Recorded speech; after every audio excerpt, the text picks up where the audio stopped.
Sa pagpapatuloy ng kwento, payapa niyang sinagot ito at sinabing darating siya sa loob ng 5 minuto. Eksakto sa oras, dumating siya sa isang kafe sa distrito ng Dongchen at pumasok upang harapin ang susunod na kabanata ng kanyang mga gawain. Pagdating ni Wen sa kafe, agad niyang sinabi na matagal nang naghihintay ang kausap. Galit na binangga ng espiya ang mesa at doon lumitaw na ang tinutukoy na dalawang mukhang taksil ay si Men Janol, ang chairman ng Longgen Security Group, miyembro ng Security Association Council ng Jiangsu Province, at kinatawan ng Donghai City People's Congress. Hindi na siya nagpaligoy-ligoy at tinanong kaagad si Wen kung siya nga ang tumawag. Kalmado lamang na umamin si Wen at nagbanta na kaya niyang ipakalat ang mga nakakahiyang bagay tungkol dito sa tulong ng kanyang mga tauhan. Sa gitna ng tensyon, biglang nakatanggap si Wen ng tawag mula kay Liu Tai. Sa kabilang linya, tinawag siya nitong bayaw at agad ipinakita ang kanyang pagkilala sa katauhan ni Wen. Nakaabot ito sa pandinig ni Men Janol at agad siyang napaluhod. Nanginginig at nagmamakaawa sa harapan ni Wen. Sa utos ni Wen, tiniyak ni Liu Tai na agad nitong aayusin ang isang usapin sa loob ng kumpanya ni Men Janol. Pagkatapos noon, nagsimula na silang mag-usap ng masinsinan.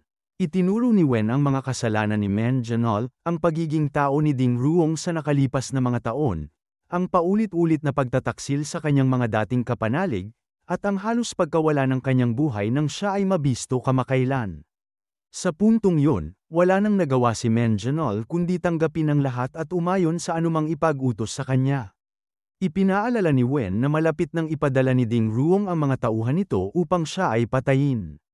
Ang tanging paraan para mabuhay si Men Janol ay ang sundin ang lahat ng iuutos ni Ding Ruong, ngunit huwag itong isusumbong kay Liu Tai. Nag-atubili man, napilitan si Men Janol na sumang-ayon.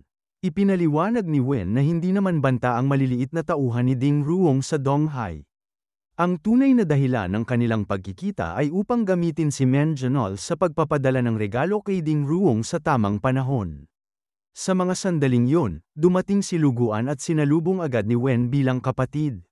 Napansin ni Luguan na may 20 o 30 tao si Men Janol sa ibaba at agad siyang nagalit. Nanginginig na nagmakaawa si Men Janol na isa lamang iyong hindi pagkakaintindihan. Pinakalma siya ni Wen at ipinaliwanag na wala itong dapat ipag-alala. Tumango si Luguan, ngunit matatag niyang idineklara na walang sino man ang makakagalaw kay Wen nang hindi dumadaan sa kanya. Sa isip ni Wen, natapos na ang usaping yon. Ang simpleng pagpapakita ng puwersa ni Luguan ay sapat upang baguhin ang pananaw ni Men Janol. Mula sa pagkakakita dito bilang takot at nag-aalangan, ngayon nakumbinsi siyang si Wen ay kabilang din sa isang malakas at makapangyarihang puwersa tulad ng Ding at Li family. Dahil dito, asahan niyang mas magiging masigasig at maagap ang mga kilos ni Men Janol. Ngunit bago pa man siya makapagpatuloy, tumunog muli ang kanyang telepono. Sa kabilang linya ay si Miu Chen, umiiyak at nagsasabing nasa pintuan na siya ni Wen. Doon nagsimulang makaramdam ng pagkabahala si Wen sa biglaan at emosyonal na sitwasyon. Pagkatapos ng tawag ay agad na nagpaalam si Wen, iniwan sina Brother Lu at Men Janol. Lingid sa lahat, labis na ikinagulat ni Men Janol ang boses na narinig sa kabilang linya, hindi iyon kay Li Robang. Lalong tumibay sa kanyang isipan na kakaiba ang impluwensya ni Wen. Samantala, mabilis na umuwi si Wen na worry lumilipad ang sasakyan. Habang nagmamaneho, kinausap niya si Miu Chen upang pakalmeyan ito. Ngunit tuloy ang pag-iyak ng dalaga dahil gustong ipadala siya ng mga magulang sa ibang bansa upang mag-aral. Wala itong kagustuhan na umalis at mas pinili na manatili.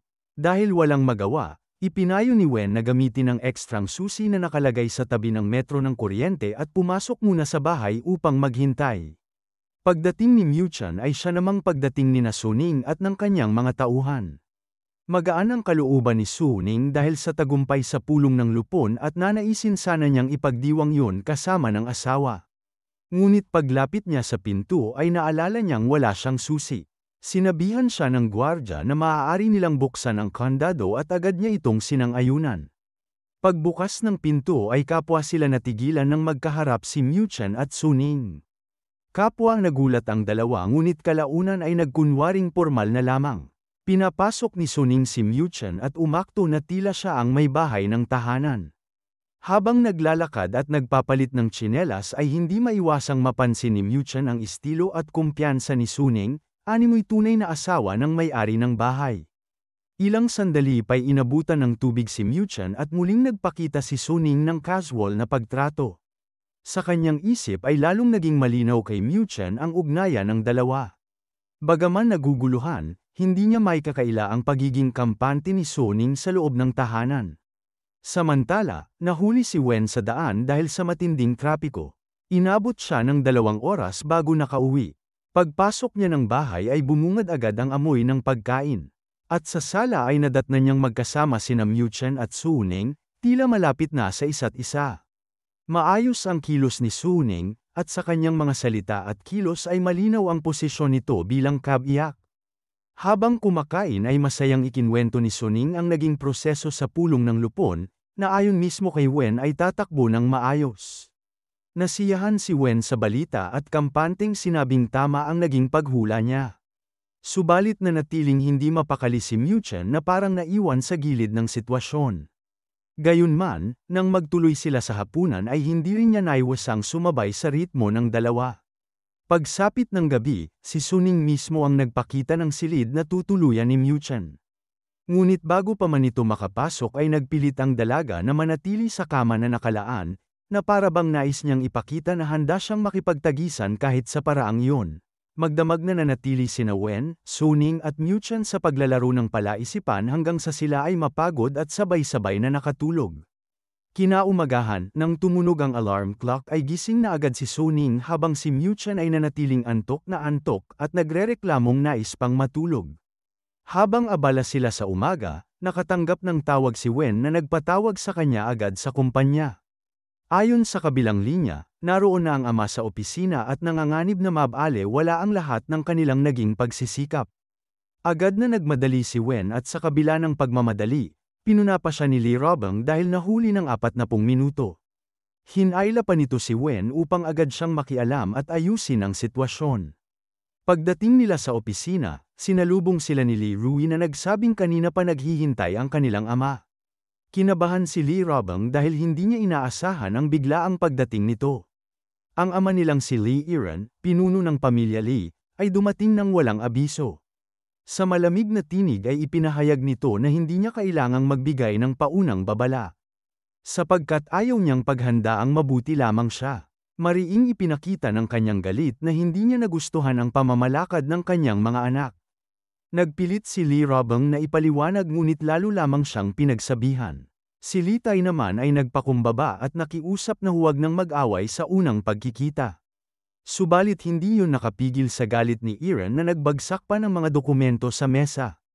Para sa kanya, malinaw na hindi totoo ang lahat ng ulat tungkol kay Wen.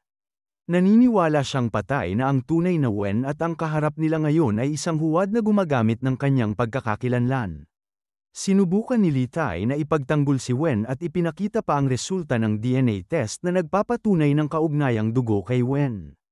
Ngunit hindi ito pinaniwalaan ng kanilang ama at ipinagpalagay na isa lamang itong panibagong pakana ni Robang.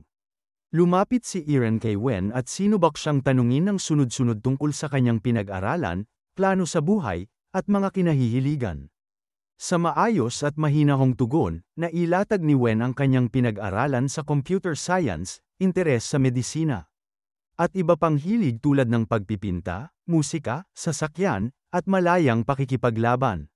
Nang mabanggit ni Wen ang tungkol sa baril, agad itong nakatawag ng pansin. Hindi inaasahan ni Robang at Lee Tai na mababanggit niya yon dahil wala naman siyang pinagmulan upang magkaroon ng ganoong karanasan. Subalit ipinaliwanag ni Wen na mula pagkabata ay mahilig na siya rito, nagbasa ng mga plano at teorya sa internet, at minsan pang ang gumawa ng kahoy na modelo noong nasa kolehiyo. Nabunutan ng tinik si Robang sa kanyang dibdib nang marinig ang maayos na paliwanag.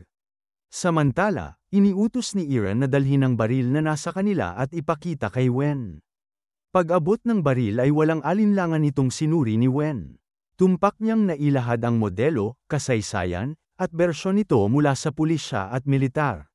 Nang alisin niya ang magasin, isa-isang nalaglag ang mga bala sa mesa. Eksaktong 6 na bala ang bumilang, bagay na nagpapatunay ng kanyang wastong pagsusuri. Naiwang naguguluhan ang lahat sa ipinakitang kaalaman at kumpiyansa ni Wen, habang si Aaron naman ay napilitang pag-isipan muli ang kanyang mga hinala. Hindi makapaniwala si Lee Robang sa ipinakita ni Wen. Sa isang simpleng pagsukat lamang ng bigat ng baril gamit ang kamay ay agad nitong natukoy ang bilang ng mga bala. Para kay Robang, malinaw na senyales ito ng matagal na pakikisalamuha ni Wen sa mga baril. Ang ganitong reaksyon, sa kanyang paningin, ay isang pagbubunyag ng tunay na sarili. Gayon din ang palagay ni Aaron, na sa lihim na pagsusuri ay inisip na binabaligtad ni Wen ang lahat ng mga naunang dahilan at palusot. Sa halip, nakita niyang ang binatang ito ay may kakaibang likas na kakayahan at malalim na pinagmulan. Kung kaya nitong makuha ang loob ni Robang, tiyak na hindi siya pangkaraniwang tao. Sa kanyang pagsusuri, napagtanto ni Aaron na nagdudulot ng matinding problema ang sitwasyong ito. Ang isang lalaking may hindi tiyak na pinagmulan, dala pa ng isang misteryosong pamilyang likuran, ay kasintahan ng kanyang anak. Anuman ang layunin nito, malinaw na hindi siya basta-basta. Sa kabila ng pagdududa, binanggit ni Aaron na tila may kakayahan nga si Wen. Ngumiti naman si Wen at mariing sinabing kung hindi siya may kakayahan, hindi niya agad mamahalin si Robang. Pagkatapos ay iminungkahi niya na mas mainam kung mag-uusap sila ng pribado. Nagprotesta si Robang, ngunit pinakiusapan siya ni Wen na lumabas muna upang makapag-usap sila ng masinsinan. Sa huli sumunod ito at umalis kasama si Lee Tai, subalit bago lumabas ay ipinag-utos ni Robang na tingnan ang kamera sa silid upang masubaybayan ang pag-uusap. Ngunit mabilis na inalis ni Wen ang lahat ng nakatagong kamera sa kwarto. Nagulat ang mga nasa labas nang biglang mawala ng imahe ang kanilang monitor. Ngunit pinilit nilang manatiling kalmado. Sa mismong silid, matapos alisin ang mga kamera, hinarap ni Wen si Aaron. Ngunit bago pa man ito makapagsalita, itinutok na ng nakatatanda ang baril sa kanyang ulo. Sa halip na matinag, nanatiling kalmado si Wen at nagpahayag na walang bala ang baril na iyon. Ilang saglit pa at ibinaba ni Aaron ang baril, iniwan ito sa mesa, at tinanong ang layunin ng binata sa kanyang anak. Walang paligoy-ligoy na sinabi ni Wen na mahal niya si Robang at nais niyang magkaanak sila. Para kay Aaron, isang insulto ang ganitong pahayag, ngunit kasabay nito'y napatunayan niyang hindi natitinag si Wen at hindi ito natatakot. Diretsahang binigyang diin ni Wen na hindi talaga iniintindi ni Aaron ang kaligayahan ng anak kundi ang interes lamang ng pamilya. Ipinilit nitong nais sana ng nakatatanda na ipakasal si Robang kay Ding Ruong, kahit pa kilala ang pagiging marahas at mapusok nito.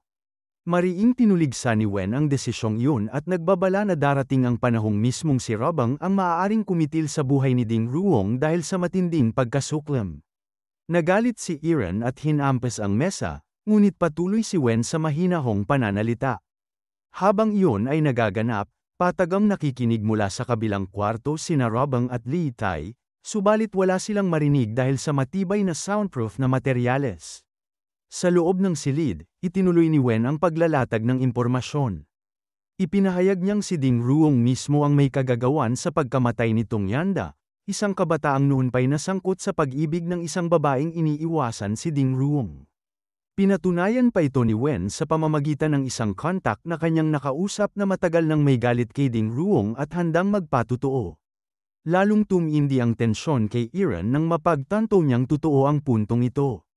Ang pagbubunyag na yun ay maaaring magdulot ng digmaan sa pagitan ng malalaking pamilya. Alam niyang kapag bumagsak ang Ding family, madadami din ang Lee family na matagal nang nakikipag-alyansa sa kanila. Ngunit pinakita rin ni Wen ang isa pang posibilidad na maaari pa ring baguhin ang kasunduan at ilipat ang ugnayan sa ibang pamilya gaya ng Zhan family, na mas matibay na kakampi ng mga Lee.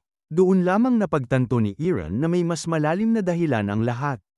Ang binatang ito, na tinuturing niyang panganib, ay tila ipinadala upang guluhin ang kanilang alyansa at baguhin ang direksyon ng kanilang kapangyarihan. Hawak ni Lee Robang ang isang electric drill at naisip niyang kung mabutasan niya ang pader upang namipis, baka mas marinig niya ang pag-uusap sa loob. Ngunit agad siyang pinigilan ni Lee Tai at ipinaliwanag na kahit maganda ang soundproofing, tiyak na mararamdaman ng kanilang ama at bayaw ang ingay at panginginig mula sa pagbabarena. Walang nagawa si Robang kundi magtanong kung ano pa ang dapat gawin, subalit wala nang maisip na paraan si Lee Tai. Samantala, lalo pang tumitindi ang tensyon sa loob ng silid. Ipinahayag ni Wen na wala itong masamang balak kundi iniingatan lamang si Robang at ang pamilya. Binanggit pa nito na maaring maging magandang kaparehas itong Ther, pinsan nitong Yanda na kakagraduate lang sa unibersidad. Ngunit malamig na ngumiti si Iran at tinutulan ang mungkahing yon, sapagkat wala pang tiwala ang dalawang pamilya at hindi basta maaaring ipag-isa. Hindi nagpatinag si Wen at ipinakita ang kanyang telepono, sinabing kaya niyang ayusin ang lahat at makakakita ng resulta sa loob lamang ng 1 linggo. Nabigla si Iran at napagtanto na hindi nagbibiro ang binata. Pinutol siya ni Iran at sinabing hindi pa ito ang tamang panahon, at mas mabuting ay lahad muna ni Wen ang kanyang tunay na layunin. Diretsahan ang sinabi ni Wen na nais niyang mamatay si Ding Ruong.